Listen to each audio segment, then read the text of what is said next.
Aqui em outro ponto importante, né, Fernando, que vai conectar também com a visão tática, né, que é a próxima competência que você está trazendo para a gente. O líder técnico precisa ter eficiência tática, né, eficiência em pensamento tático para fazer a coisa acontecer.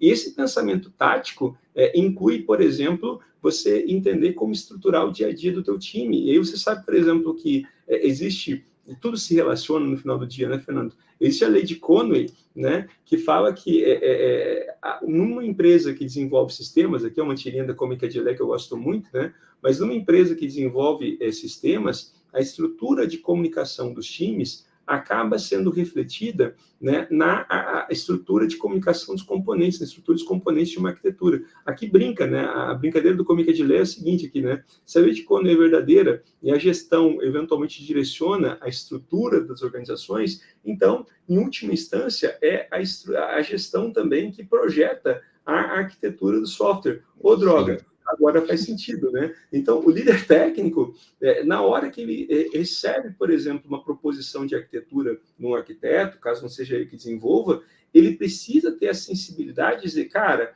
essa arquitetura é linda, mas ela não cabe na nossa estrutura. Ou, eventualmente, cara, nós precisamos fazer esses ajustes na nossa estrutura, eventualmente para conseguir suportar a arquitetura. Enfim, e aí você volta para essa dimensão aqui do pensamento tático, né? Fala e aqui, Fernandinho. E no pensamento tático, Elemar, a gente pode observar o pensamento tático tanto do ponto de vista das hard skills como das soft skills, porque o pensamento tático também envolve bastante soft skills.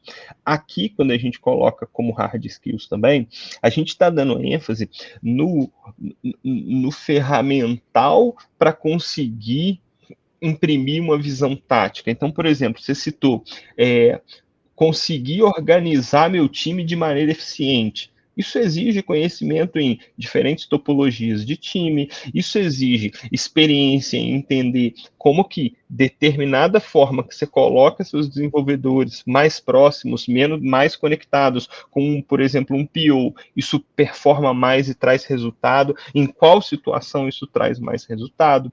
Isso envolve, por exemplo, a sua capacidade de estruturar um plano de ação, sabe? Você, por exemplo, conseguir organizar, priorizar, planejar e ter efetividade para resolver os problemas que vão surgir no seu dia a dia. Você ter habilidade para diagnosticar esses problemas. Uma frase, um dos executivos clientes nossos falou uma frase uma vez comigo que eu achei muito boa, que é o seguinte, cara, metade da solução é entender o problema direito, sabe? Aqui, esse aspecto de, sabe, entender de fato qual que é o problema é fundamental. E a visão holística, porque você precisa conseguir entender a estrutura da organização para entender os impactos das decisões do seu time dentro da organização, para você não cometer o erro de ter uma visão míope e olhar somente otimizações locais, sabe? Aquela melhora que no final das contas só está melhorando o seu ponto. Eu falo muito sobre otimização local com os times quando a gente está falando sobre o processo de desenvolvimento, porque assim, tem algumas coisas que, quando você olha só para uma etapa, faz todo sentido. Então, tipo, cara, eu vou acelerar o desenvolvimento porque está tudo atrasado, então eu preciso colocar mais programador e tal. Aí, beleza. Na hora que você faz aquilo, você cria um novo gargalo lá na frente que não fez nem sentido. Ou o melhor dos exemplos, eu preciso fazer a análise dos itens mais rápido, o PO tem que acelerar. Aí você faz histórias superficiais, sem muita informação. Foi mais rápido? Foi. Aumentou o volume? Foi. Mas lá na frente, o teste está demorando mais, o desenvolvimento está demorando mais, está dando uma confusão, está dando retrabalho, porque aquela etapa foi mais rápida. Então, é uma otimização que localmente fazia muito sentido, porque você não conhecia o todo, mas na hora que você olha o impacto no todo, aquilo não faz nenhum sentido. Quanto mais responsabilidades o líder técnico for ganhando e for expandindo, porque pode ser que ele seja um líder técnico, a responsabilidade exclusivamente de um time, daqui a pouco ele é responsável por uma tribo, enfim, cada vez mais ele vai ser demandado por conseguir entender os impactos do time dele dentro da organização como um todo, inclusive fora dela, que a gente cita clientes e fornecedores, porque a gente precisa entender o impacto, inclusive, fora da organização em determinado momento que você vai galgando esses passos dentro da organização, né? É interessante a gente falar, né, Fernando, que, e mais uma vez, tá? A gente fala sobre essas competências todas, né?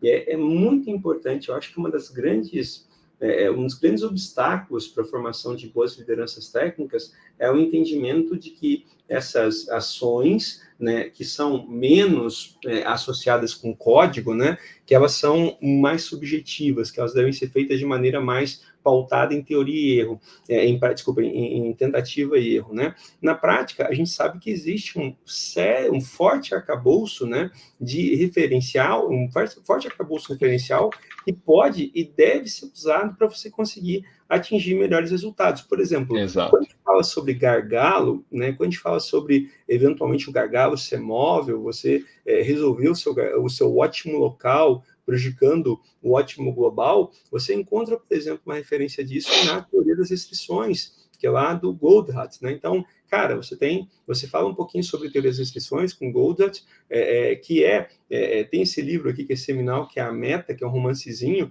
né? Esse livro tem quase 40, tem mais de 40 anos já. A Meta, ele é uma coqueluche dentro da indústria, né? Tipo, se você for pegar fábricas, você vê diretores de operação, é muito difícil encontrar um diretor de operação que não conheça a Meta, né? Para que falar sobre pulmão e mais um bocado de coisa.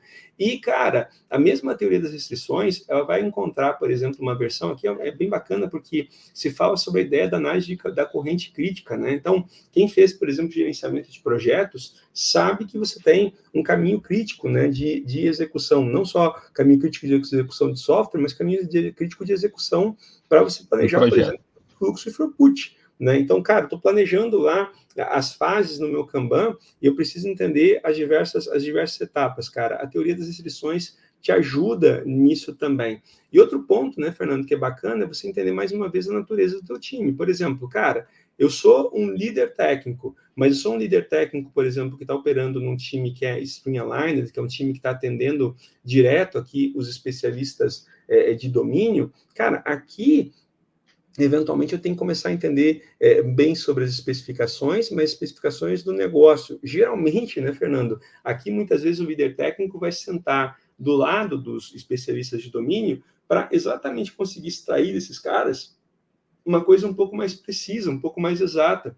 Em compensação, você está trabalhando com um time de plataforma, cara, provavelmente o teu trabalho aqui vai ser não conversar com pessoas do domínio, mas você vai conversar com especialistas técnicos e os seus clientes são outros técnicos. Então, mais uma vez, a tua forma de pensar tática acaba mudando, acaba se ajustando. Mesma coisa se você está trabalhando com um subsistema complicado ou, eventualmente, você está liderando, eventualmente, um time de enabling, né, para poder disseminar conhecimento. Ou seja, é importante que você entenda aonde você está para poder pegar essa distribuição de competências e ajustar ela para o teu contexto, né? Exato. Texto bíblico com frequência que texto sem contexto vira pretexto, né? Da mesma forma, cara, tipo, ferramentas tecnológicas, ferramentas de trabalho acabam também enxergando a mesma coisa, né? Texto sem contexto vira pretexto, argumento sem contexto vira pretexto. O Elemar, essa contextualização no tipo de time me lembrou um trabalho que a gente estava conduzindo num cliente nosso, que a gente estava falando sobre a organização do desenvolvimento dele, e aí a gente entrou numa discussão de user stores, e aí tinha algumas user stores extremamente técnicas. E aí, assim, a visão viciada de todo mundo cara, isso aqui é muito técnico, isso aqui é uma task, isso não é um user store, isso não entrega valor para o usuário. Só que o engraçado era o seguinte, esse time, ele era um time de plataforma responsável por fazer o framework de uma parte, inclusive, específica do software, que tinha uma parte de reconhecimento facial, que tinha uma parte de reconhecimento de... como é que fala aqui? Da sua impressão digital e tal. Tinha toda E aí, assim, a entrega dele era entregar um componente assim, assim, assim, entregar um script assim, assim, assim, para resolver isso, isso, isso. Ou seja, o cliente, o usuário dele, era o desenvolvedor, que é completamente diferente num time padrão.